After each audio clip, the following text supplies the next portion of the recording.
go. All right, all right, all right, all right. Hello, good afternoon, everyone. Welcome to the ItCast Real Talk on Sex. I am your host, Nika Sherelle.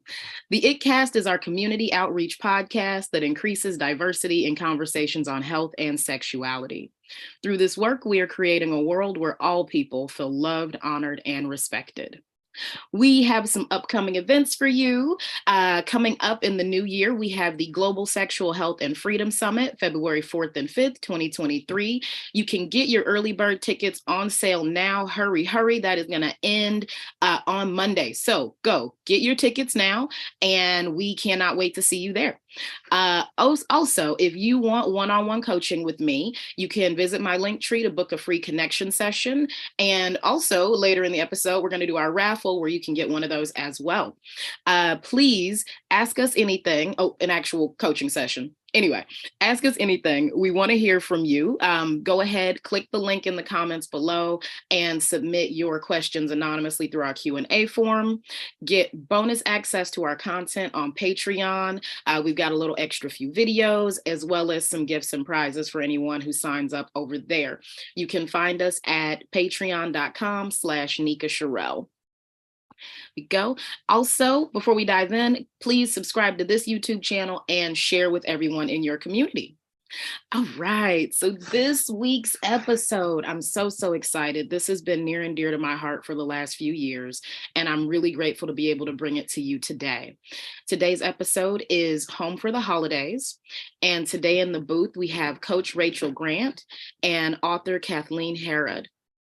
Rachel is the owner and founder of Rachel Grant Coaching and is a sexual abuse recovery coach with an master's in art and counseling psychology. She's also the author of Beyond Surviving: The Final Stage of Recovery from Sexual Abuse. Kathleen is an advocate for healthy sexual life experiences and prevention of sexual trauma. Kathleen is the author of the book Hurt People, Help People, and Things I Wish I Knew. Kathleen helps individuals have conversations about preventing childhood sexual abuse with a focus on reporting. She also shares tools to help manage life after trauma and minimize long-term effects of triggers, including daily care, self-releasing, and event care. Thank you both for being here. Go ahead and join me on the show. Go, there you are. Hello. Wonderful. Y'all. What was that? Good to see y'all. Yes. Okay, so would each of you please go ahead and tell us a little bit about yourself and why you're choosing to do the show? Awesome. Kathleen, defer to you, go first. Right ahead. Okay. Well, hi, I'm Kathleen, the author of Hurt People, Help People, and I'm all about being in a space to help us manage our lives, hopefully before trauma, to prevent trauma. That's what I specialize in, is teaching parents how to teach their children how to report and how to report early. And also on the other side of that, we want to make sure we are practicing safety after trauma and all of those good things. So what made me want to participate in this show is the holidays are coming up and we want to help people be prepared for that and manage the holiday season in a happy and joyful way. Yes, thank you. Thank you. Very excited. And Rachel.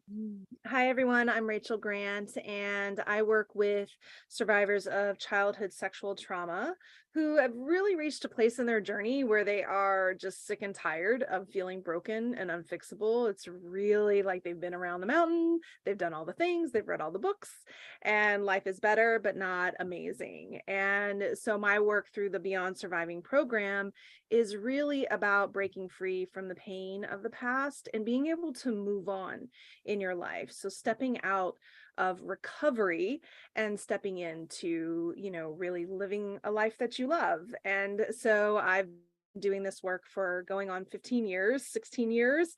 And I think this conversation is just so important. It has come up every year since I've started this work because, childhood trauma statistically happens within the family more often than not. And so we're navigating, holidays with families and communities where, we might be, running into somebody who's caused us harm. So I think this conversation is just so essential, and yeah, really looking forward to sharing my ideas and collaborating together to support people. Beautiful, beautiful. Oh, I'm so grateful. I'm so grateful to have you here and for the work that you do in the world. Like this is a consistent hearing like this is a consistent issue. Like it comes up, I'm sure, year after year, and other events, not just the holidays. Yeah. So, to know that people are out there providing these resources is huge. So let's start. I know we've got some wonderful steps here for you, and we've got the raffle coming up later. Let's start with the emotional inventory. Before going into the spaces, what might come up and affect how you operate? Yeah, I think that one of the things that we're certainly going to be navigating is a sense of powerlessness. When we are stepping back into environments where somebody who has caused us harm may be present, or there might be people there who knew about the harm and didn't do anything, or they're still in relationship with the person who caused us harm. It's so easy to drop into a place of like, I'm out of control here. Here's another situation where I'm kind of like at the mercy of what's happening and what's going on. And so, I think that's one of the first things that we have to figure out is how do I, come out of any place of victimhood or powerlessness and really tap back into my choice and to a place of power. Mhm. I agree. It's all about safety, right? It's all about feeling safe. And even though you're present in the moment, removing yourself from the trauma, from the past trauma, and realizing that you are now in power, right? And you can make the choices that fit your life best, right? So if you're getting ready for an event, just emotionally find the time to come up with a plan or a strategy to help you navigate the time that you will be in those spaces. Myself, I'm a survivor of childhood sexual abuse. And as my 50-year-old self, the tools that I have now, I didn't even have 5 years ago. And so you learn as you grow and move on with life what works for you best.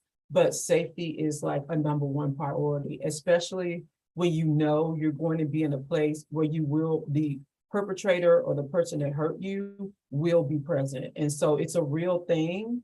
It's a real emotional jar, if you will. It can kind of hit you in the gut sometimes. So you definitely want to be prepared if that's where if those are the places that you're going to be during the holidays, and you likely will. Mm-hmm. Love that. What that makes me think of is just the place of anxiety, right? The anticipation, anxiety is so up in these moments, and we get way into our what ifs, right? And most of the time, anxiety takes us into our most negative, worst case scenarios, right? Like how everything is going to be terrible, and I'm going to fall apart, and I'm not going to know what to say, or I'm going to lose my. Do we curse on this show? I don't know. I didn't ask. We can curse. We can curse a little bit. Okay, like PG-13. Keep it professional. Keep it professional. We can curse as long as it's educational. Lose your ish then. And yeah, it's like, wow. So, being able to kind of ground yourself through that feeling and moving out of the anxiety, because that anticipation and that dysregulation, if you step in to the environment kind of already revved up, if you will, then any little thing can really set you off. And those things that are both unsafe, but also things that are actually benign, but the system will read as danger. And so managing to work with that anxiety and do some grounding. And I think sometimes asking the better what ifs, like, what if I really stay empowered? What if I, have a great time? What if I really connect with somebody who I love, and trying to turn the energy there, so that you can soothe that anxious feeling a bit before you go into the environment. I love that, the conversation around it can seem more intense in your mind than the danger, like the perceived danger. And like, I am so spot on with you there. Like, it can feel very jarring and very terrifying. Yeah. You both mentioned safety, and I know in our previous conversation we talked about guilt around that. Can you share a bit more about that, like what that looks like in that experience? Well, I'll start by saying, forget them people. Listen, this is you have to get to a place where you worry about yourself. That's a real thing. Like you can't carry the luggage of every person that knows or don't know or who didn't do anything, and because you're no longer in imminent danger, right? That person can no longer harm you in reality. You're an adult now, you're bigger. If you like me, you conceal, you carry. So you feel less threatened. So at the end of the day, when it comes to your safety, you also have to think about your mental health, right? So you can't afford to be concerned about everybody. You really need to think about yourself and what's going to keep you safe emotionally, mentally, whatever that looks like. Worry about yourself and don't feel guilty about that.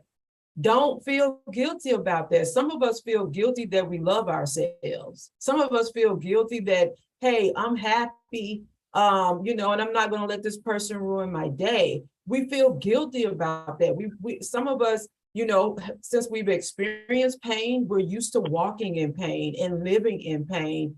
And we feel guilty because, hey, if I break free, and I can only speak from my experience, if I break free and I'm happy, then was I even traumatized? But people try to minimize your trauma, like, oh, it was nothing. It was 10 years ago. It was 15 years ago. You should be over it. No, it's a choice that I'm making.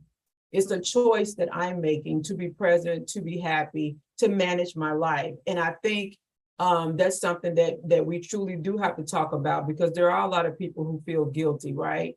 And so, yeah, that's a part of your safety as well, is protecting yourself by not worrying about what everybody else is going to think, and worry more about controlling your experience and what you want to experience for the day. Yeah, I love that, Kathleen. Yeah. I'll speak to guilt through kind of a different lens, two different lenses. Sometimes what I hear from my clients is I'm actually at peace with this person, like they've gone through a journey of healing and a journey of restoration. And they sometimes feel guilty about the fact that I love this person, right? Like when I see this person, I might have even conflicted feelings. So that can bring up a lot of guilt and like, why is that going on?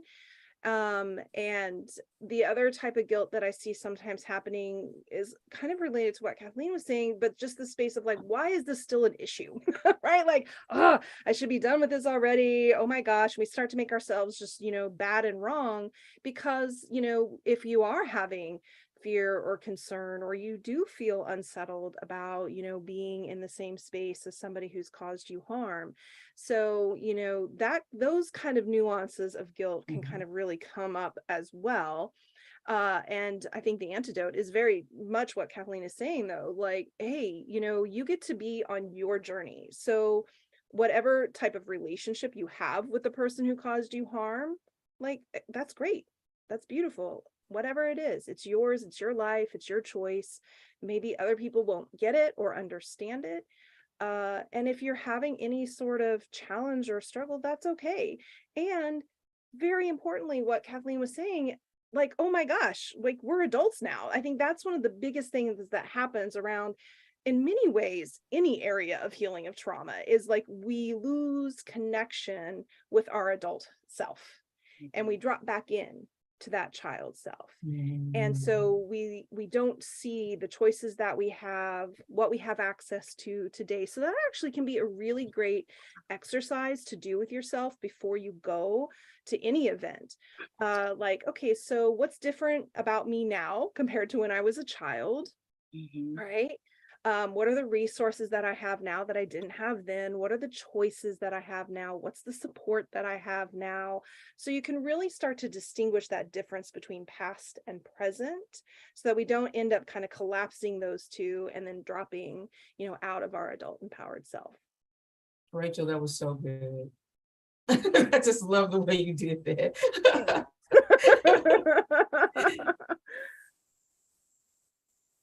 Oh God, I was on mute. Yes. Oh, I love it hits so intensely too, because I as an adult, it's like putting myself back into that space of harm, because I'm like, well, having the thoughts of like, well, I don't want this person to think, and well, what about this, and all these other layers of guilt and shame around needing to be safe and needing to be protected, and like, having that personal agency. It's really interesting to stare it right in the face. And, as you mentioned, the separating of, what it was like to be a helpless, defenseless child versus what it's like to now be an adult and taking on that empowerment. If I could add another piece to that, one of the things that I know I had to deal with in my family was another type of guilt, which is religious guilt. Because people in my family was like, well, you have to forgive because the word says, and I'm like, I don't have to forgive this person. I don't care about this person. Then they were like, oh, if you don't care about the person, well, you're certainly not doing the work of Jesus Christ, because he loved everybody. I'm like, this person could actually go to hell. That is my thought for that individual. I don't care about them. Right. And I feel like I'm safe to say that I don't want anything to do with them, not even forgiveness. And I know people teach differently, but that's my experience. And because I do have a super religious family, I refuse to feel guilty because I didn't choose to forgive this person. Like, no, I'm not. Yeah. And it's not that I'm like walking around carrying this person on my back, on my shoulders. It's just like, I removed that person from my life. It happened. I know it happened. I'll never forget it happened, but I don't have to let that person take residence in my head on a daily basis. And so I can move on, right, with my life without being challenged with those thoughts every day. So I think that's another part of, don't let anybody hold you guilty. Don't let anybody force you to do something that may be healing for other people, but it may not be healing for you. And for me, that piece was not healing for me. And that's the choice I made. And then it took a little while, but then my family really got a hold of what I was saying and respected my decision. And so, just be cognizant of that as well. Like, not everybody heals the same way. Not everybody uses the same tools as the next person. What worked for one may not work for you. It's all, varying factors in that. So that's what worked for me. And I just wanted to add that little piece. Absolutely. Everybody's experience is unique and different and special to them. So thank you for putting that in, because, these are simply tools. This is not a rule book. So right. Yeah. Which kind of brings us to one of the most important things to not feel guilty about, which is if you don't want to go. Like, if you just don't want to engage, like you just don't even like, no, like I'm just a no. And like all of that pressure, like, but it's a holiday, but it's a birthday, but it's a whatever. Like you can be a no and just flat out not participate. Or, one of my clients, there was one niece who she just really loved and wanted to be in relationship with, and they talked often, and these holiday or family gatherings would come around, and every time she would be like, well, my niece is there, so I have to go. And I'm like, girlfriend, please, you can see your niece in another way. Like, you could have a post Xmas party and just be you and her. Like, we can get creative. If there are people there who we really want to see and enjoy the day with, like, these days are so arbitrary anyway. Somebody made them up at some point and said, this is the day that we do this thing. So now they have Christmas in June together every year, right? And they meet up and they go on a trip together, right? So we can break the mold. and we aren't obligated. And I think that is just something you'll probably hear us reiterate over and over again in our conversation today, because one of the very first things we learn through trauma is we don't have a choice. That's what trauma teaches us. You don't have a choice. You have to be at the mercy of somebody else's needs and wants, and we have to unlearn that. And so we have to make sure that we're choosing always from the place of, power and want to, and never from the place of fear or obligation. Beautiful. Beautiful. Let's talk about, this brings us to our first point. Let's talk about creating a game plan. Like, you don't have to go, you don't have to be there. And what else, going into these spaces? Well, I think definitely have a game plan, right? Have a friend or a relative that you've already probably had these conversations with, and let them know, hey, I'm going to be there, but I'm going to lean on you, right? Because I need a friend, I need an ally, I need someone there who's sympathetic to what I'm going through in the moment, because you will be triggered. And definitely if you're standing there at the dinner table and this person is within, inches of you, you're going to be triggered. That's just a real thing. And so I've been in situations like that. And I'll share one story about my mom had a birthday party, and at the birthday party, the person who harmed me was going to be present. So my family knows all about everything because I'm the mouth that told. And so they know all about everything. And so what happened was, before I went to the event, I had a whole game plan. So I had already called my friends, in which my friends grew up with me. So they're coming to my mom's birthday party too, because it was a big party. We had it at like a location. It was big. My mom's very well known, all that kind of stuff. So she has friends. Then our friends grew up eating off our kitchen table. So, that's just how it was. So nevertheless, everybody showed up, and I told my friends, hey, after this, because this person is going to be there, I just want to make sure I have somewhere to go. Plus I had to drive 2 miles to the party. And so I not 2 miles, 2 hours to get to the party. So my game plan was to make sure my family knew I was going to be there so they could support me. And guys, really reach out to your family members and let them know you will need to be supported. Don't just think people are going to automatically assume, oh, let me show up for her like this. You have to let people know how to show up for you. And so I let them know, hey, I need you to show up for me in this way because I'm coming to this party. And I told my friend, I said, I'm going to stay the night at your house instead of being around my relatives. I'm not going to go to one of their houses because I don't want to talk about this all night.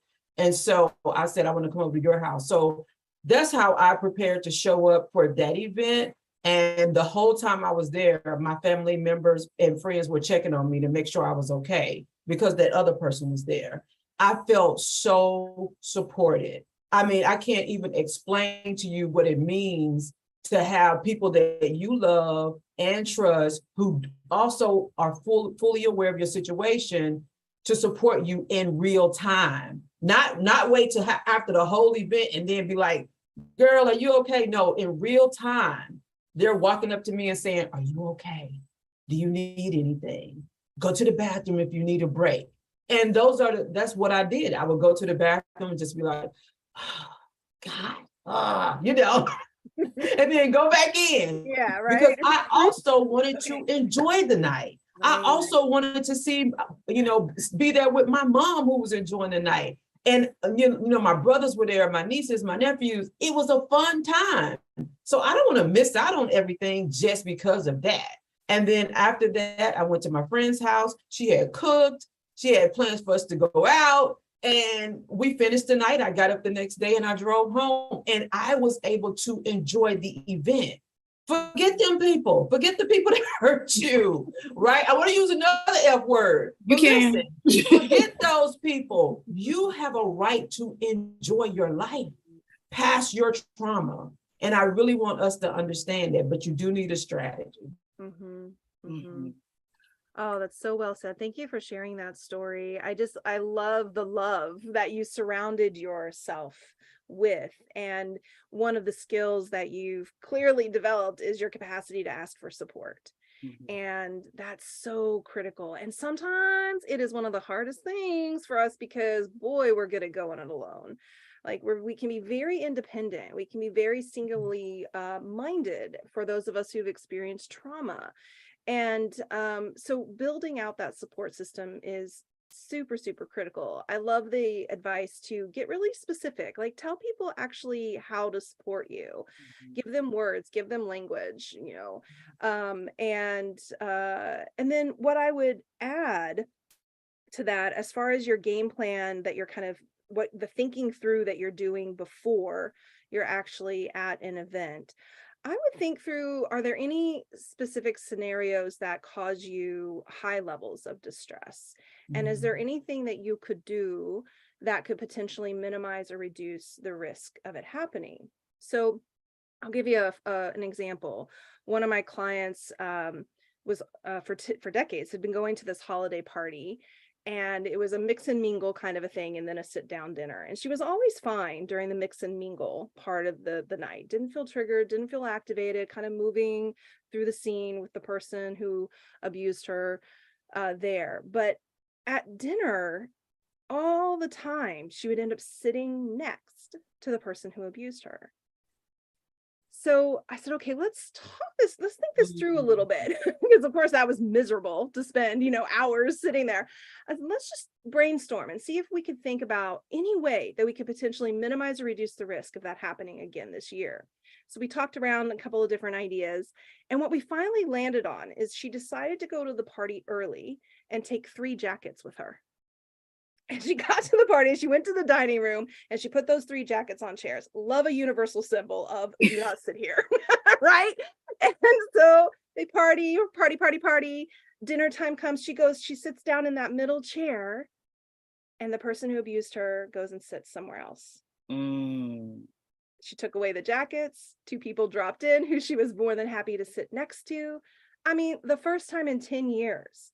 And what a different experience for her. So sometimes this is what we're talking about when we think about empowered self, adult self, choice. Like, whoa, like if we just sometimes step back from a situation and get creative, sometimes we'll find solutions. In this case, she actually eliminated the risk of it happening. He went and sat somewhere else. So I think spending a little time thinking through any scenario that feels particularly triggering or particularly challenging, and just asking the question, is there any way that I could minimize and reduce the risk of that? Is there a conversation I could have, a request I could make, something creative like that, bringing some jackets, sort of a situation? I think that can really help. So yeah, there might be other ideas, but I think that's the main one that I want to share right now. Yeah. That's incredible.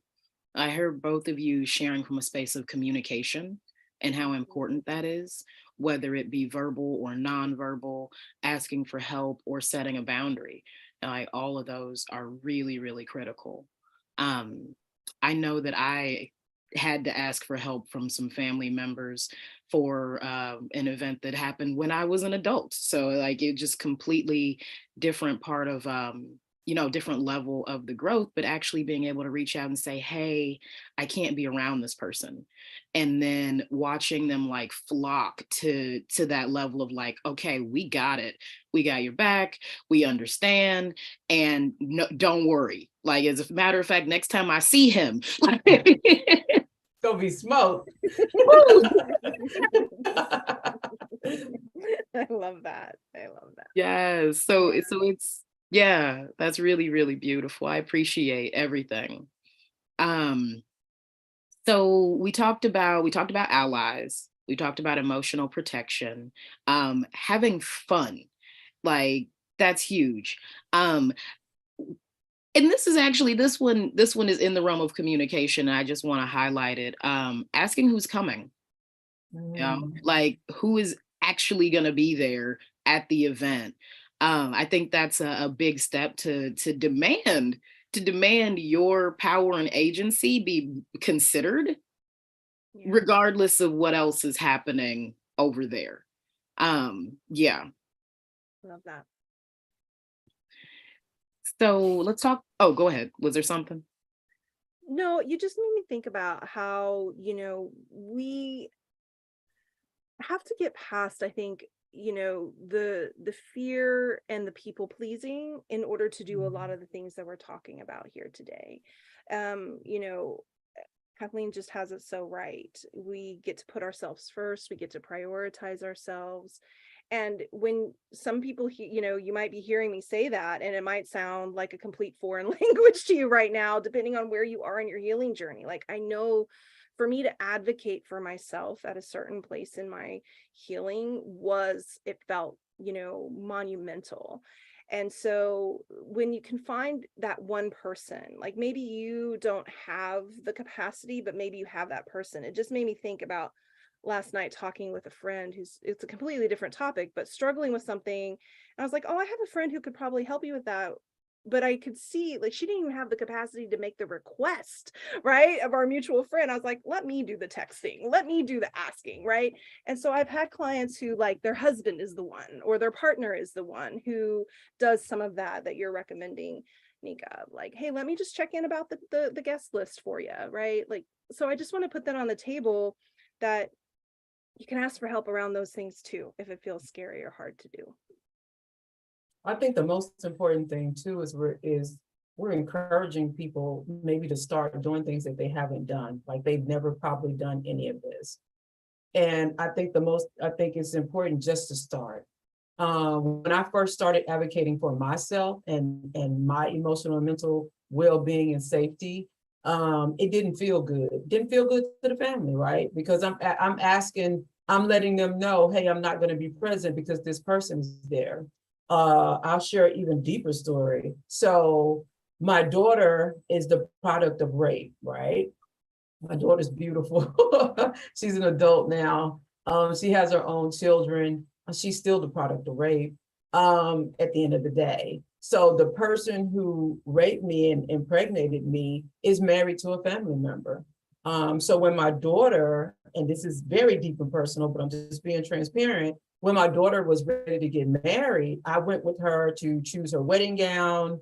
She got a very pretty, I think it ended up being a Vera Wang gown. It was so pretty. So, but she has a relationship with with the guy, right? So it's very, what's the word? It's such a, I'm looking for a word, but anyway, it's such a emotional twist, right? It's like a dichotomy. You got one thing going on one side, you got something going on the other. So for her, I said to her, I have to tell her, hey, if you want him to be a part of something, I'm not going to make you feel guilty about it, because at the end of the day, that dude is still your dad, right? And she needs connection because he's half of who she is.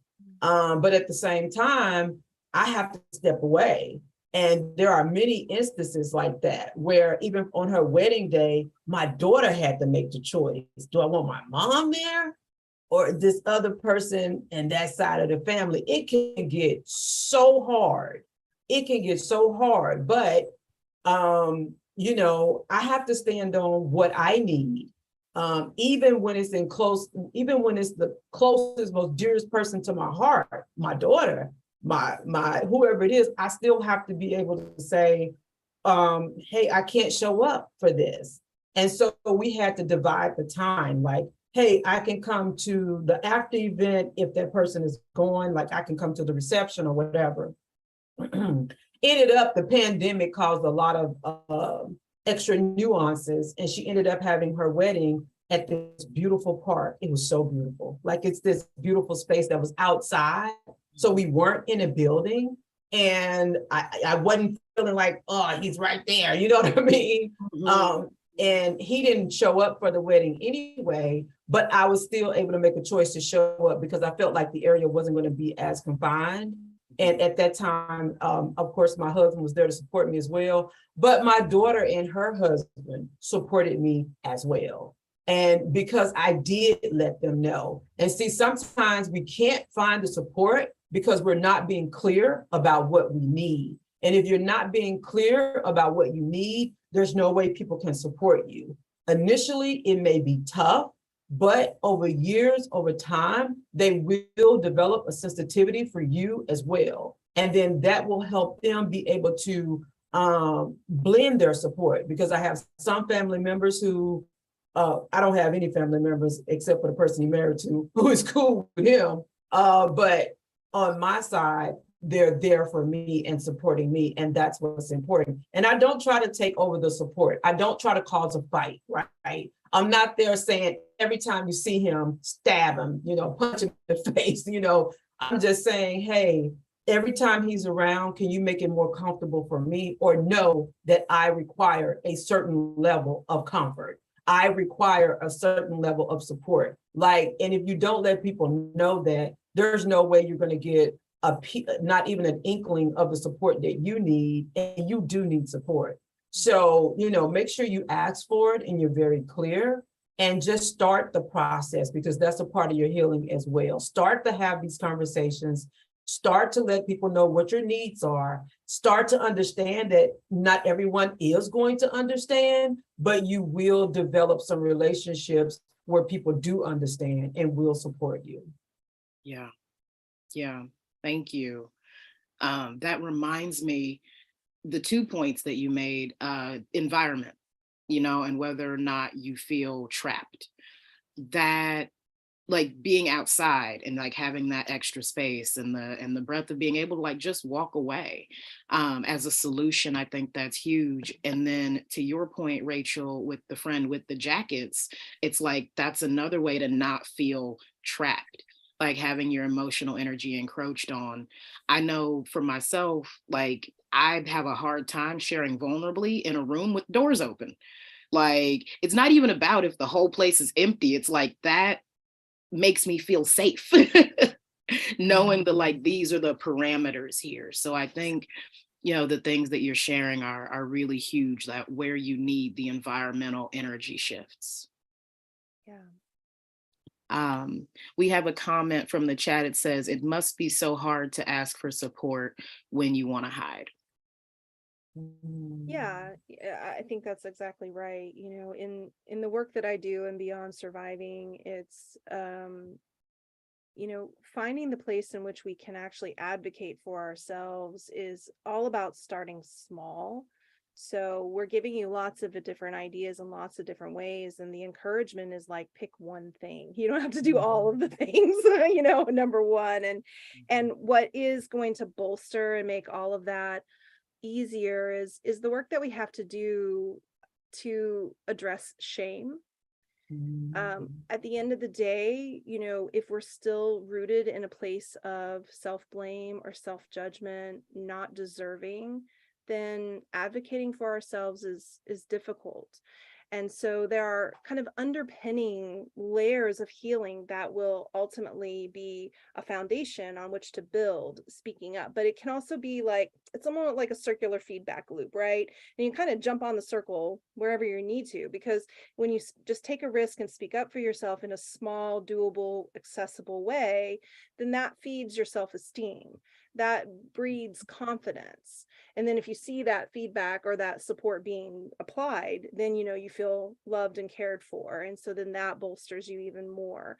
But sometimes people really do need support around releasing that shame. Even just like a big part of the Beyond Surviving program is just, how do you actually ask for support? Because it isn't, communication isn't intuitive. It's a learned process. It's a learned thing. And so sometimes we need just straight up skills to help us with that. And then that makes it easier. So, and the whole being, I'm supposed to be invisible and I want to stay hidden. This is a common, survival strategy, to like the smaller I make myself, maybe they won't see me, maybe they won't harm me, maybe I won't be in the line of fire. And so the practice of being seen is also happening here, and allowing yourself to be known, to be like, what do you need? What do you want? That's vulnerable, but it's well worth it. And that's the thing, like tapping into the what's to gain and what's the value and what's the benefit of doing all of that can help spur us on and help us move past the place of fear and the old patterning that's been there, so that we can create something different for ourselves. That was so good, Rachel. And I mean, wow, that was amazing, because we don't think about sometimes we don't think about that we have a right to create our own life. Like, one of the things that the good Lord taught me in healing and starting my journey was like, I never intended for you to be hurt. So let me show you what life looks like. I can't remove the hurt because it happened, but you're still entitled to a life.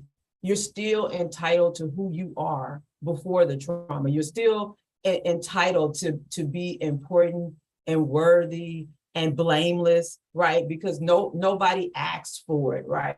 So it's like, how do you begin to walk away from all because you know the trauma, right? You know how you feel, you know the triggers, you know all of that. But what about life after that trauma? Do you know what that's like? Do you know that you can enjoy a day without this rehearsing in your brain? Because I used to go to sleep at night and have horrible nightmares, and it was like I was in it, again. And I'm like, my God, I'm 36, I'm 32, I'm sick of this.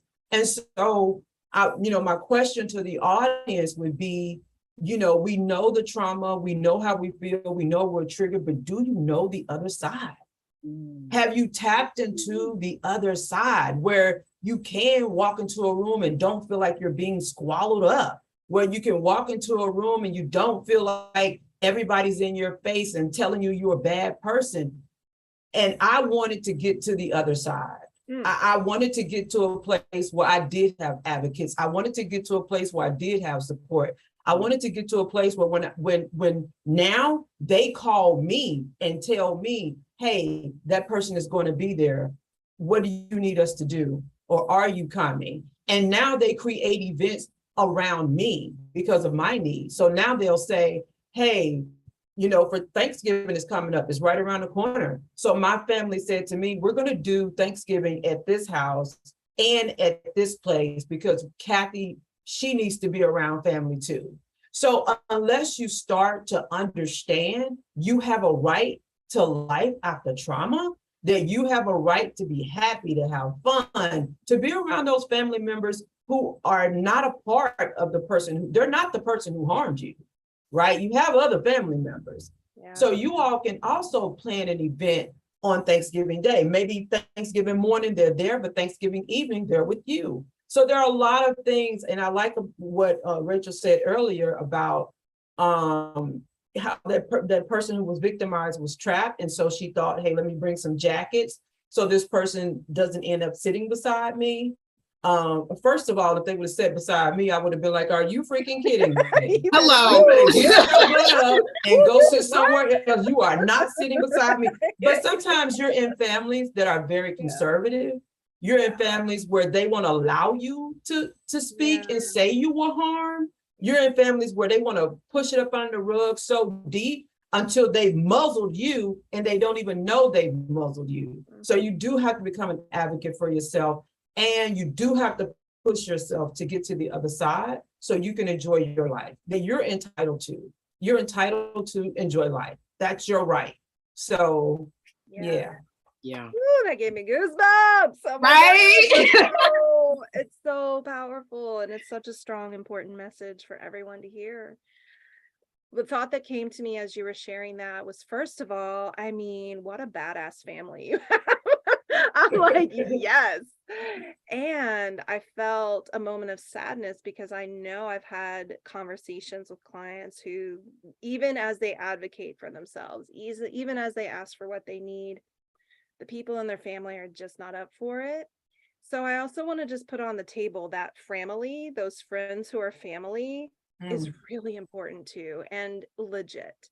If you find yourself, you've made the request, you've advocated for yourself, you've told people what you need, and they just, for whatever reason, they don't have the capacity or the willingness to love you and support you and surround you, you again can say no. Like, I don't have to keep trying to beat my head against this wall to try to get something from someone who doesn't have it to give. And you can cultivate and create experiences, because coming back to what Kathleen was saying earlier, the end of the day, these holidays, these dates on our calendars are moments for pause. They're a moment to to take some reflection and to consider, either what am I grateful for, or what are the blessings in my life, or, oh my gosh, celebrating another year of an adventure or a journey. And they're meant to be a place where we get to enjoy ourselves and have fun. And so cultivate that, create that for Right. yourself, in Right. whatever way it looks. Mm-hmm. The other thing I'm hearing you say, both of you, is a sense of self-importance. Yes. Like, make your needs important at the end of the day, no matter what it looks like from anyone who is supporting you or not, in your family or not. Like, how you feel is important above anything else.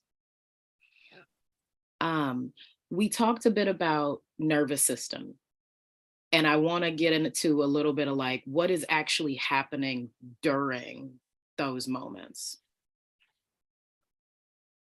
Well, so on a nervous system level, what happens, and I mean, do we want to go really deep into the science? Because I will geek out.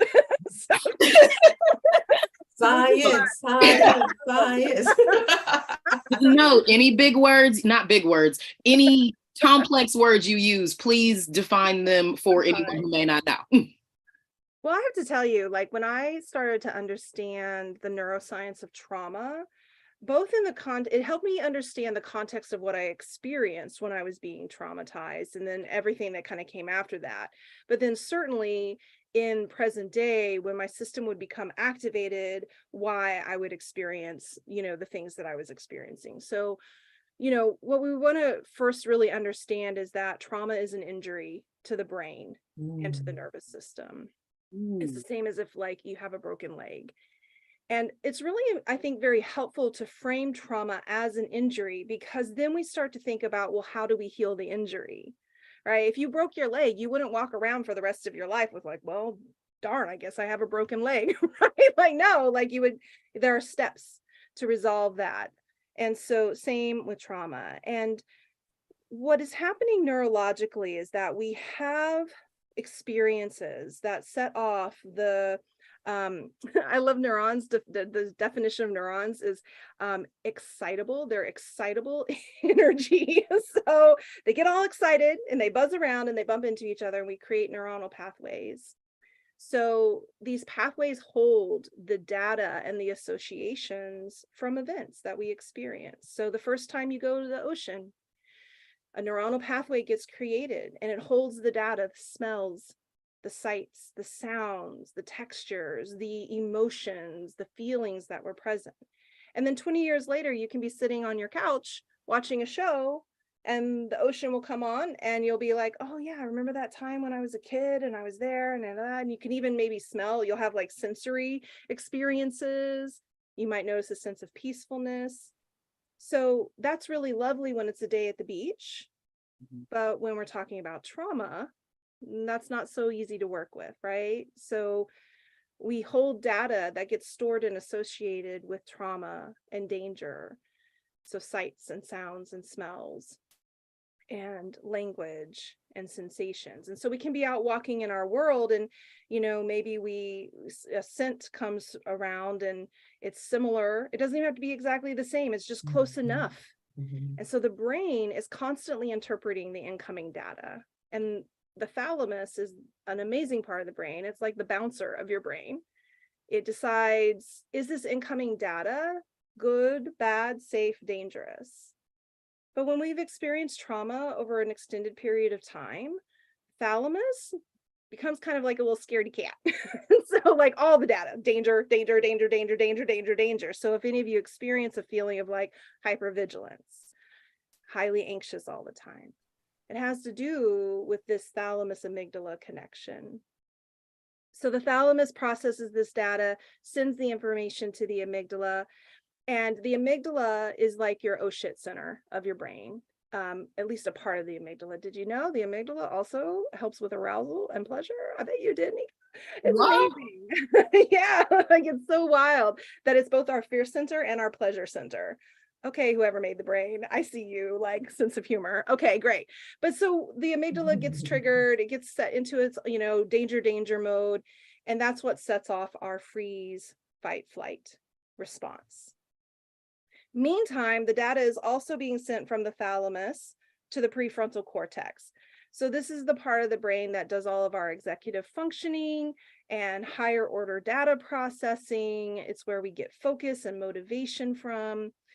And the medial prefrontal cortex has a pathway back to the amygdala that can basically override activation. Now, all of you have experienced this process. Like you're walking along and something falls right next to you. What do you immediately do? Jump. Yeah, you just jump. And that is the thalamus amygdala, that very quick response. Like we're not thinking about, should I jump, right? We just do it.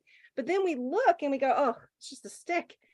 That's that slower process of the thalamus to the medial prefrontal cortex, back to the amygdala. So when we are in environments where we are feeling a sense of danger, whether perceived or real, because the brain doesn't actually distinguish, but there is a perceived threat, that amygdala sets off and it starts flooding our system. And when that's happening, it turns down different parts of the brain. So it'll turn down the prefrontal cortex, which is why all of a sudden I can't problem solve anything. Like I know I should probably do something in this moment to support myself, but I can't think about what it would be. It's because the amygdala is overriding your problem solving center. The amygdala also overrides your speech center. This is why we often have a hard time speaking when we're activated. So I want to say something in this moment, but I really can't. I want to ask for help in this moment, but I can't even access my speech. It also fusses with the hippocampus, which is what grounds us in our time and space. So the most severe experience of that is a flashback, when you kind of lose all sense of time and space and it feels like you've dropped back in to something.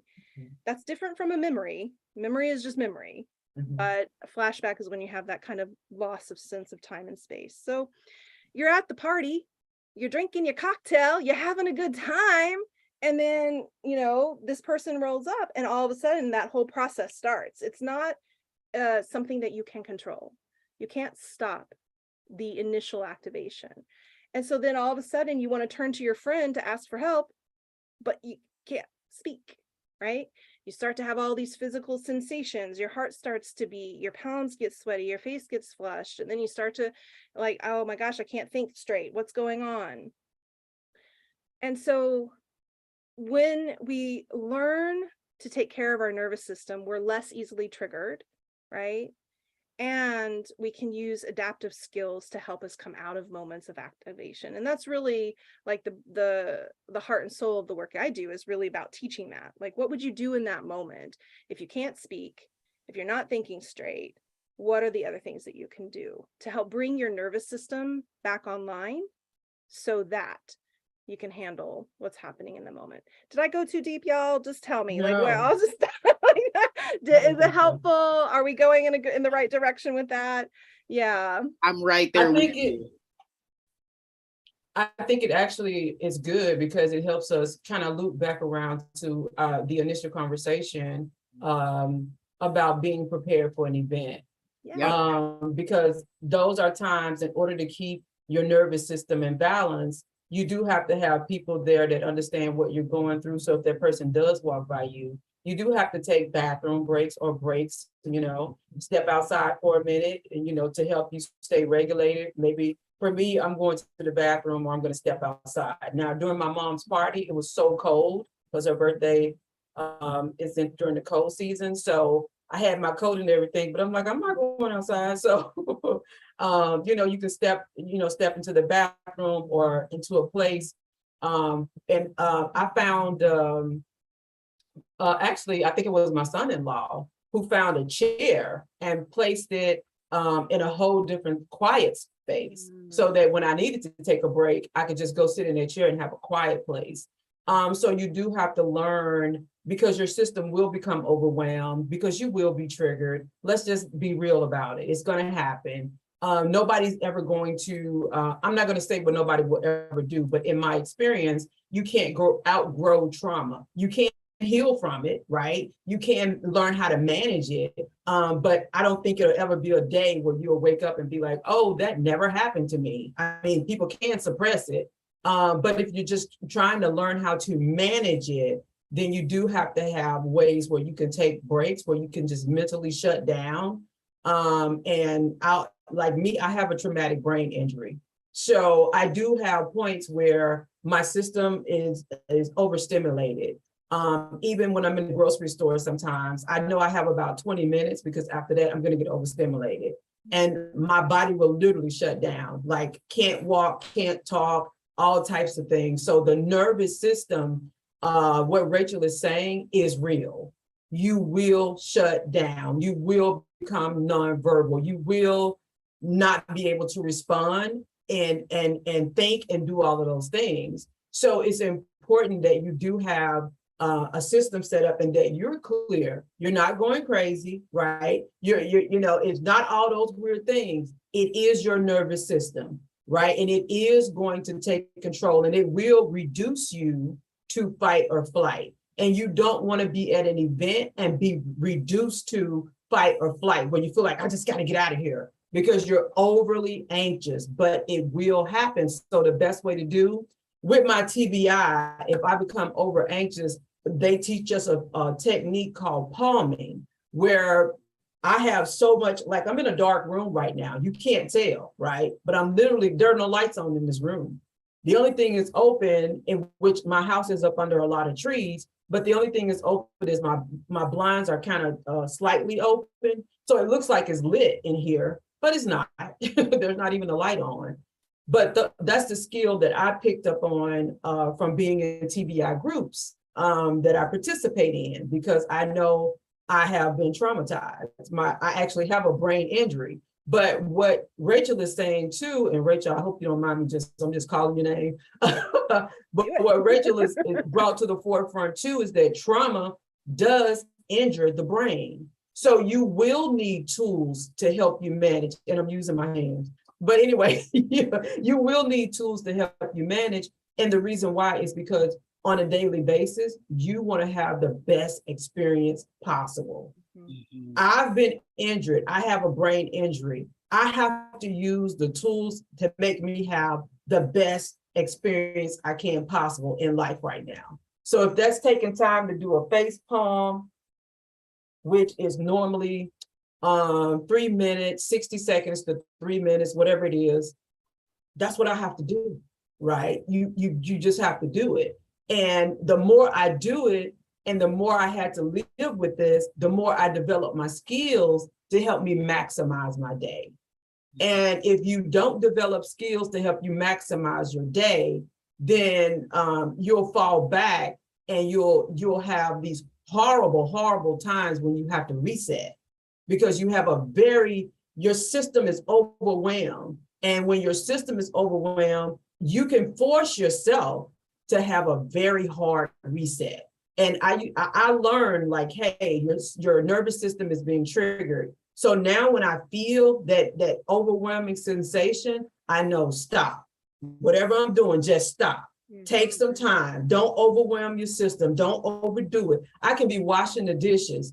And if I'm washing the dishes and my nerves are starting, and that anxiety and everything is coming up, just stop. And it's the same way when you're at an event. You're going to be around this person. You're going to be in this environment. You're going to be in the room. You're going to be in that space. They are too. Have your friends there for support, and then take your breaks or whatever tools you have. Maybe it's a little song you sing in your head that you practice, and now you know, hey, I'm a bigger person now. I'm a bigger person now. I can handle this. I'm a bigger person now. Wait, like whatever it is. Now I love it. Look, I can handle it. I'm a bigger person now. Whatever it is, have it there for you, because what Rachel is saying and what she just broke down that I live with every day on another level, your system will be flooded with it's almost like toxins. And you don't want yourself to break down like that. So, you have to be conscious of the fact that this is a real thing that's happening. Your brain all of the neurons being affected, that is a real thing. And sometimes victims don't realize how victimized they have been. You've been victimized to the point where your system is literally responding in real time. Yeah. So you need to be able to have the skill set and the tools that you need to manage all of that. Because all we're saying is that when you have those tools in place, you bring yourself back into balance. Mm-hmm. And we want you to be able to handle situations and bring yourself back into balance. That's my line of thought. I love that. Yeah. Yes. Fantastic. Fantastic. So I'm so sorry, Rachel, did you want to say anything before we move into our raffle? It's raffle time? Oh my God. Why would I delay? I mean, sure, I might say something, but no, let's raffle. Look,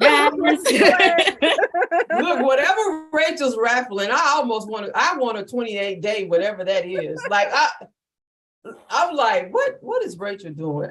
Look, send me one. Look. I will give you free access, Kathleen. I will more than happily add you to the program. Yes. Look, did you raise? She raised it.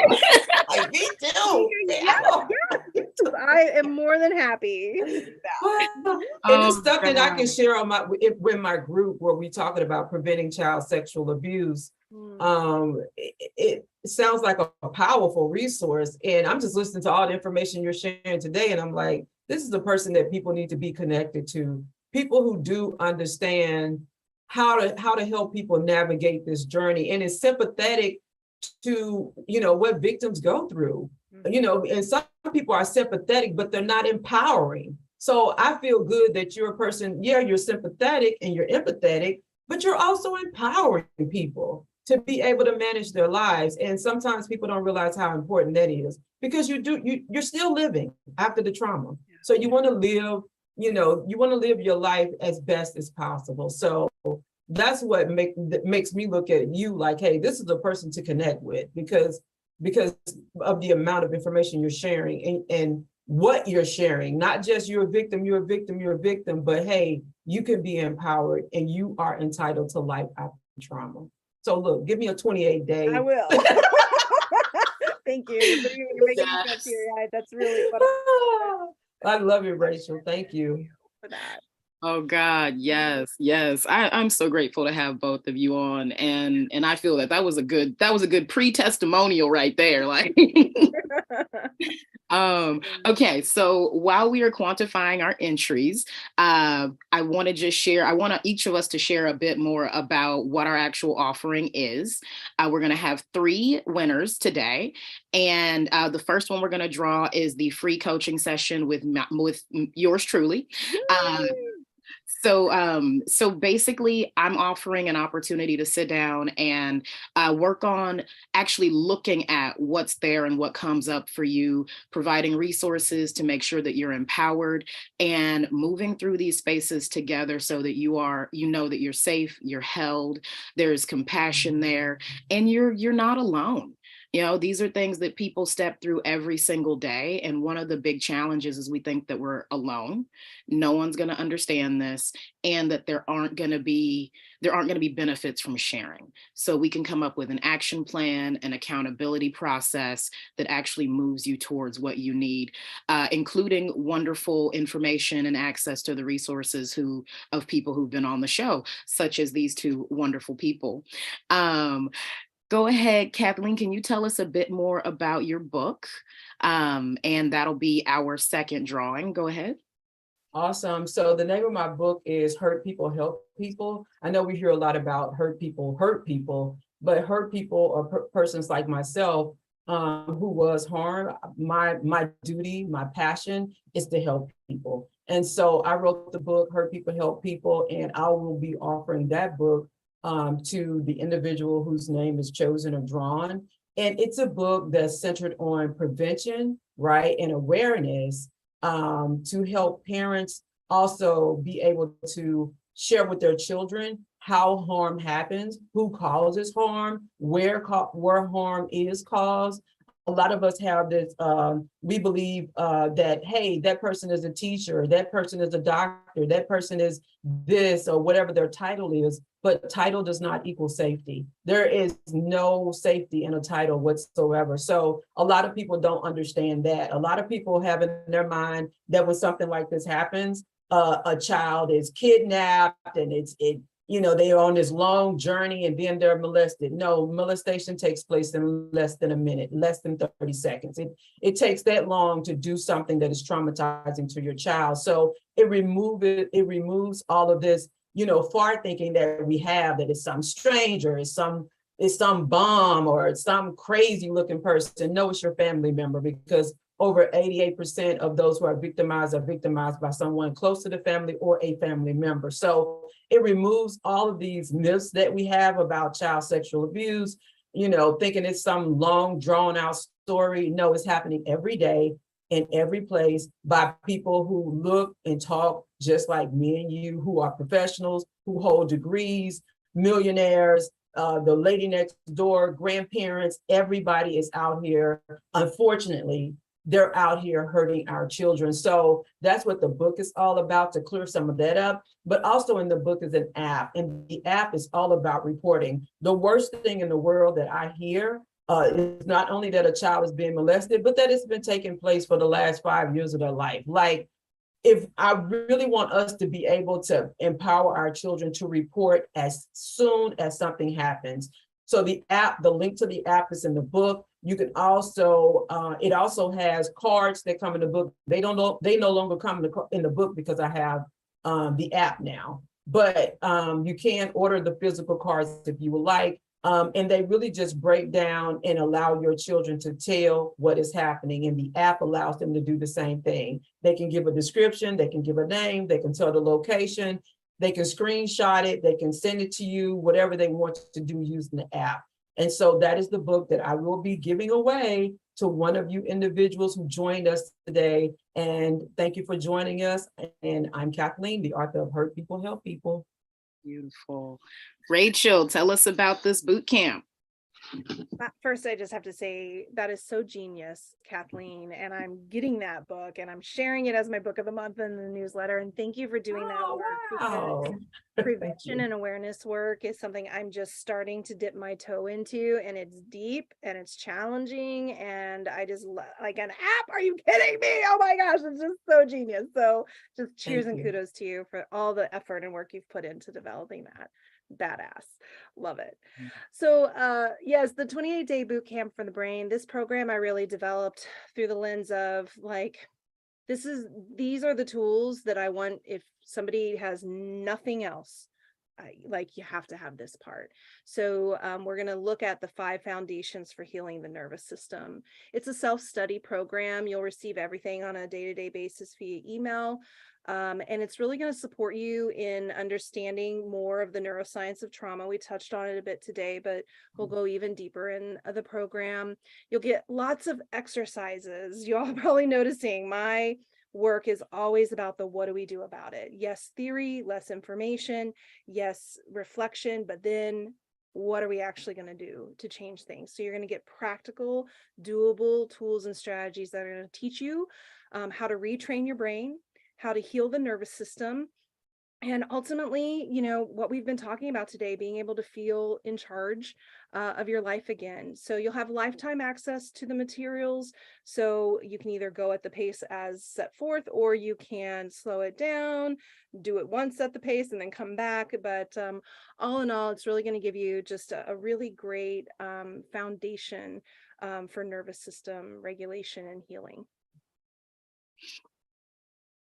Oh, so grateful to both of y'all. Okay, so let's go ahead and dig into this raffle. The first lucky winner of the coaching package with me is Dolly Poppers out there. Thank you for entering the raffle. I will make sure to send you access to your free gifts so that you can schedule with me as soon as the show is over. Thank you so much for entering. For the book, Hurt People, Help People. What a lovely, lovely, lovely piece of tool and information. I think it's so profoundly beautiful. And the winner on that is Tina.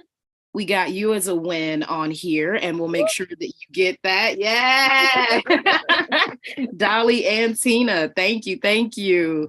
And for our 28-day boot camp with Coach Rachel Grant, we have our lucky winner. See.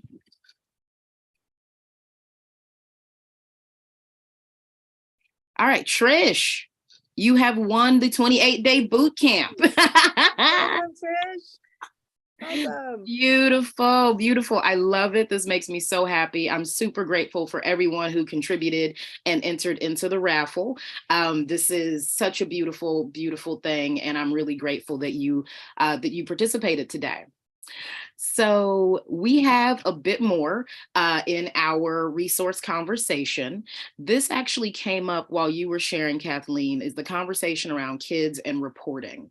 And I know when we were talking, we were also talking about, what do you do with your children in these situations, taking them, having them be around people who've caused harm. And so I'd love to hear a bit more from each of you about what that actually, what resources and what that looks like. For me,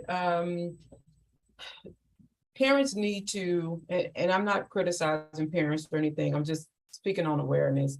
Parents need to understand how to make their children aware of sexual predators first. Because that when we tell them, hey, don't let anybody touch you on your vagina or your cookie pot or what all these little things that we say, that's good.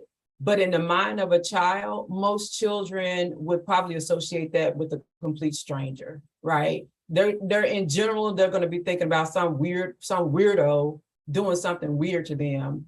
They're not going to be thinking about their papa or their uncle or, Coach Terry, because he's close to the family. So I think a lot of, which is why I created the app and the cards, because we really want the children to understand it could be anybody. And that's super weird to kids. It's just super. You mean my teacher would touch me on my, it's just weird. As parents, we don't realize that because we don't think like children. We try to think for children. And we miss the part of how children think. So, first I would say, and I'm not just saying this so you can get my book, but either get my book or get a book like mine, because you really need to think about how children think about other people. And then you got to think about too, when it comes to molestation and rape, things like that with children, most of the time there's an established relationship. So the child always carries a certain amount of guilt because they feel like they should have known better. They feel like they're going to disappoint you and all of those things. The best thing for me, in my opinion, and based on my experience and how difficult it was for me to tell my mom, I wish I had something in my hand, and now we're in a digital space. So a way for me to just tell somebody, this is what happened, because they're always going to feel weird about it. They may not know what that feeling is, but it would be nice to just be able to shoot somebody a message and say, hey, mom or dad or whoever, this happened, and I just want to share it with you. So one of the things I encourage in my book is to always have 3 people in every place. So I call that child locations of activities. When they go to school, they need 3 people they can tell.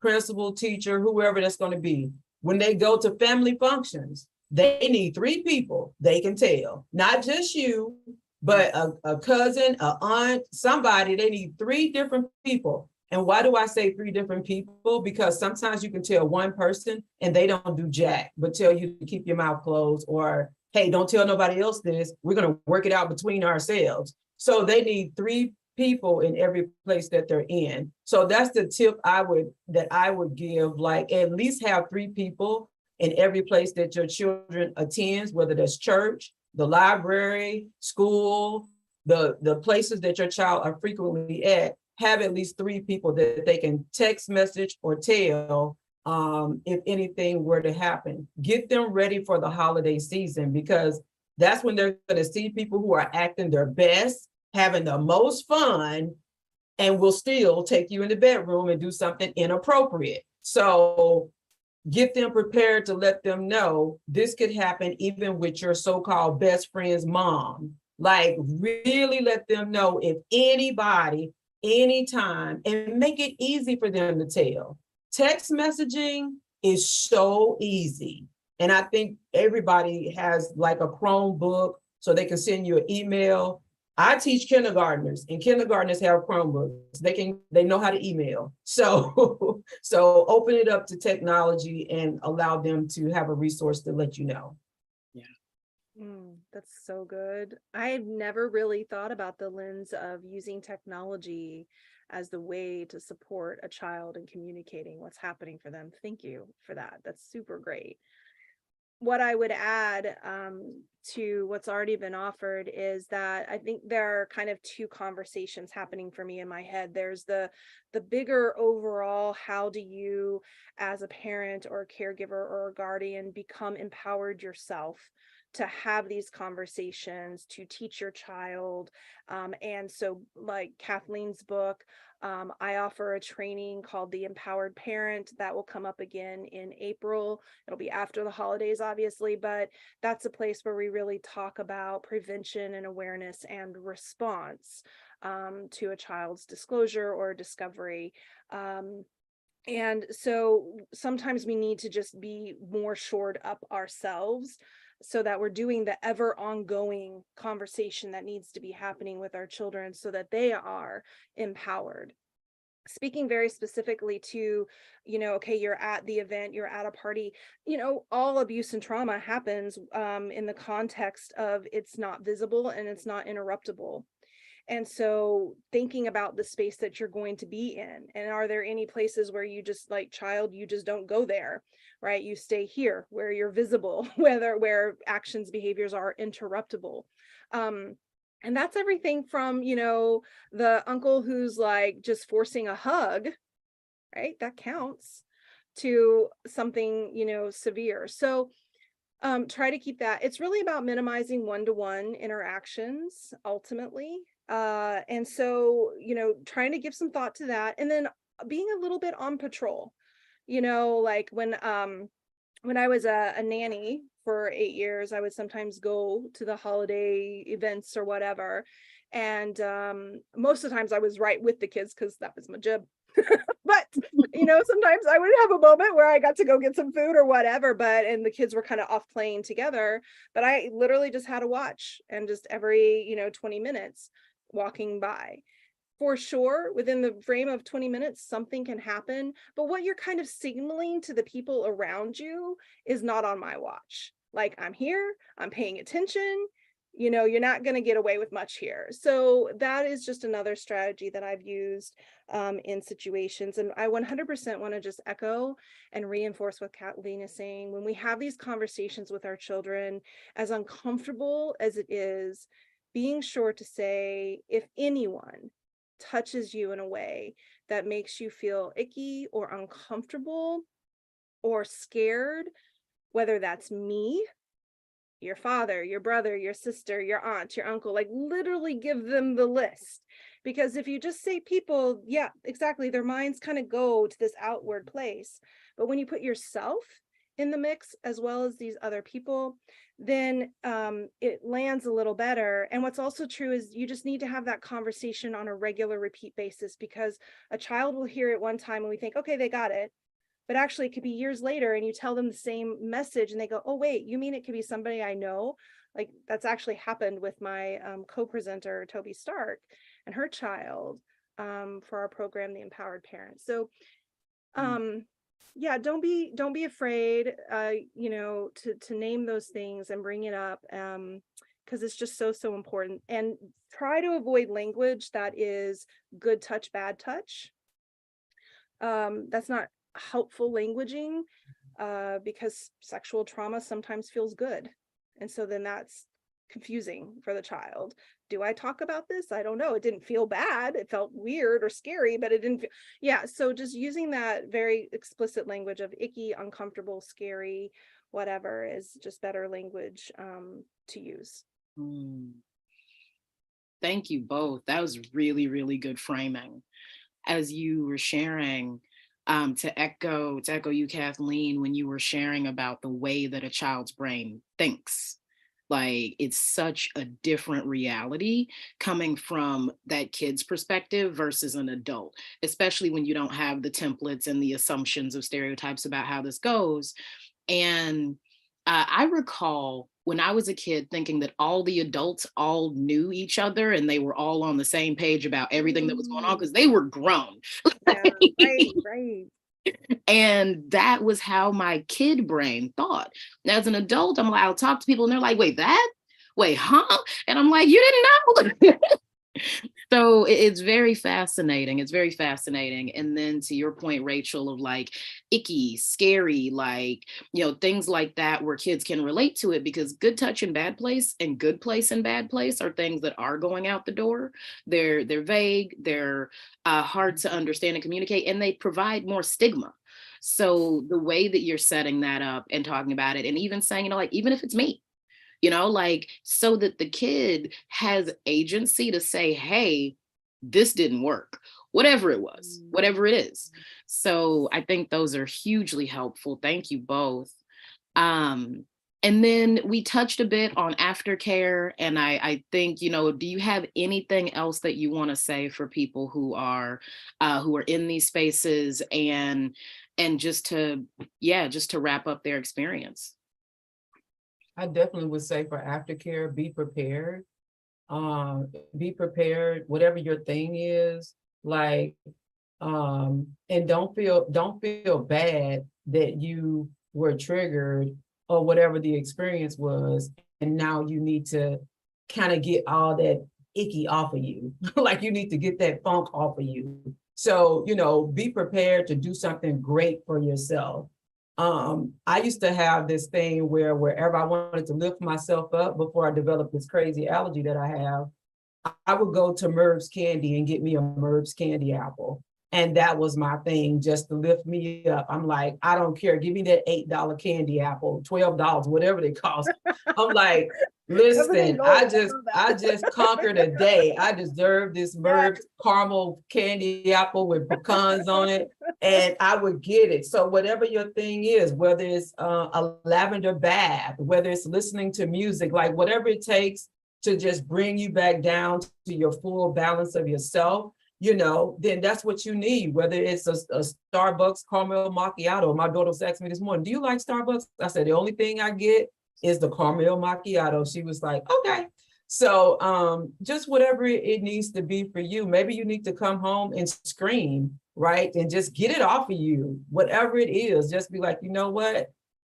Cuss 3 times, just whatever it is, that's what you need to do. Maybe you need to go for a drive. All I'm saying is that be prepared to do whatever it takes for you to bring yourself back in harmony with the world that you desire to live in, right? You're not living in their world.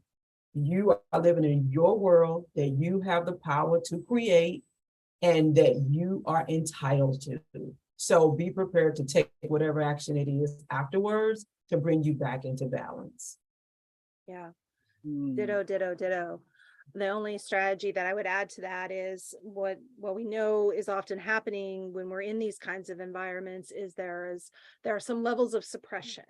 So you might want to punch that person in the face.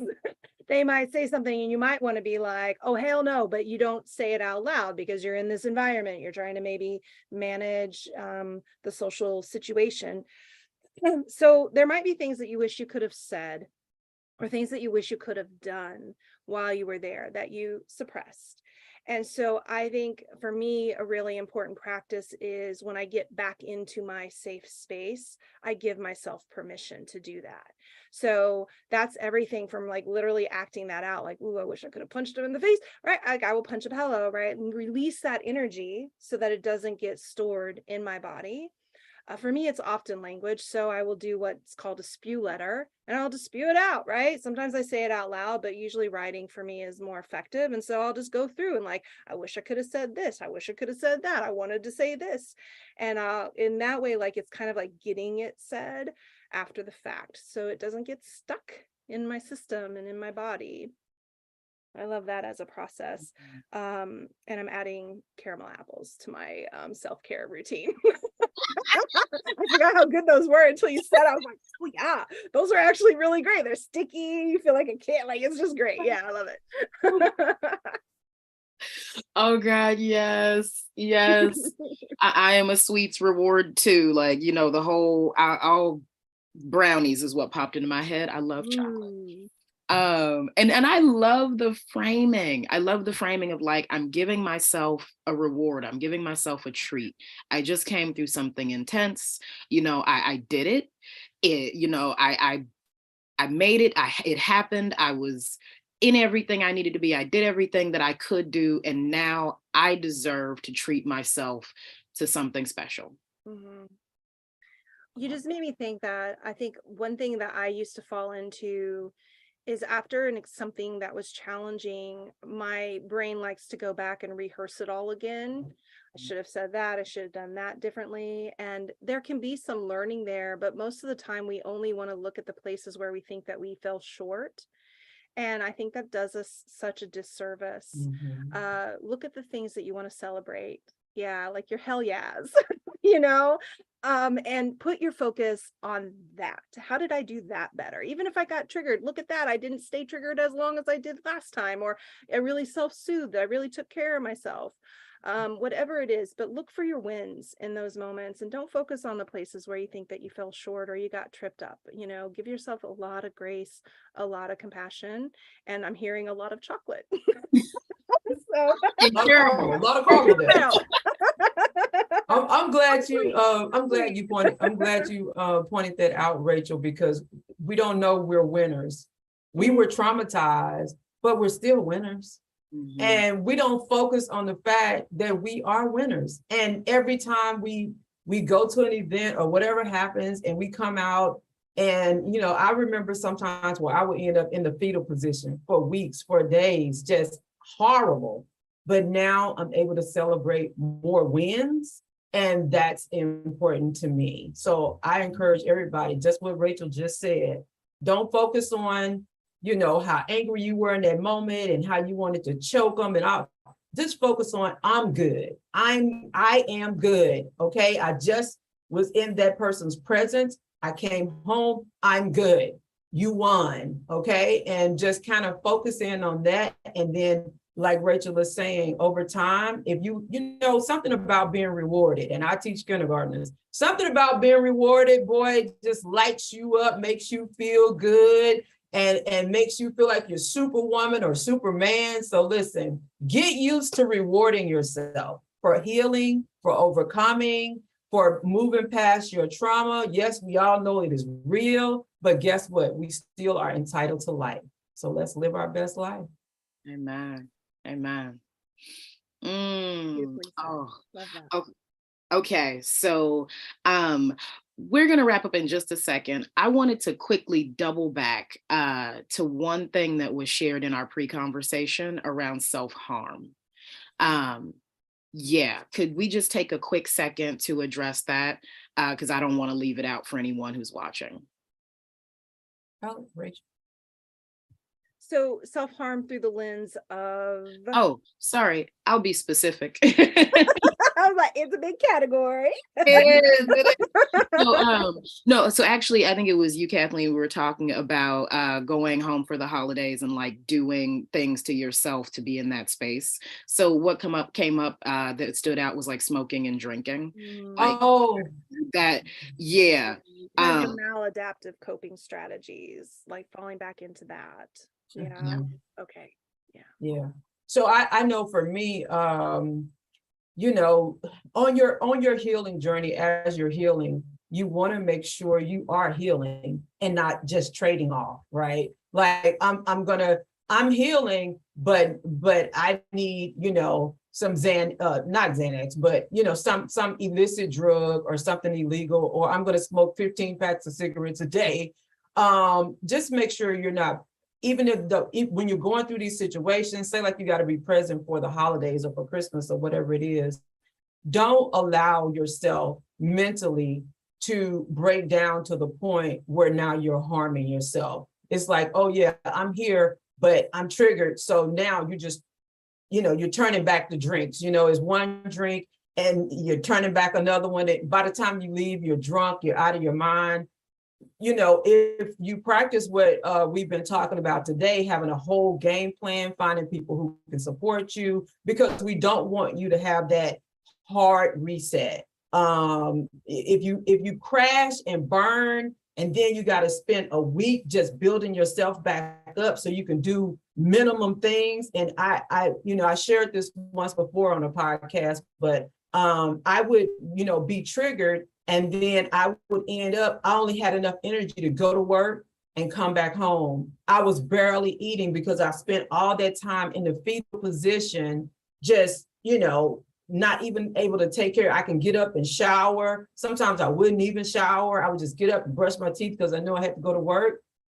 Don't self-harm. And when I was younger, I used to practice self-harm. I would burn myself. I would cut myself. I didn't even know what I was doing. I just used to do it because I was traumatized. I didn't even know there was such a thing as self-harm, but it is a real thing because it's a response to the pain that you're experiencing. And I don't know why we do it, because it's like, you're not going to stop pain with pain, but that's just how the mind works in a weird way. And so you have to unpack all of that, but also, be conscious of the fact of what you're doing to yourself. That's not going to help you. It's not. And I'm not criticizing you or anything, because people deal with things in different ways. All I'm saying is that I would prefer, if I had a preference, right, that you learn how to manage in a way that would help you be successful and that will bring you back into balance, and where you're not having to have hard resets, because those hard resets make it hard on you. So yeah, glad you brought that up. Just take care of yourself. And when I say take care of yourself, I can't tell you enough, forget those people. Do what you need to do. If you need to leave early, if you need to take several breaks, whatever you do, don't harm yourself. And harming yourself means you stay too long.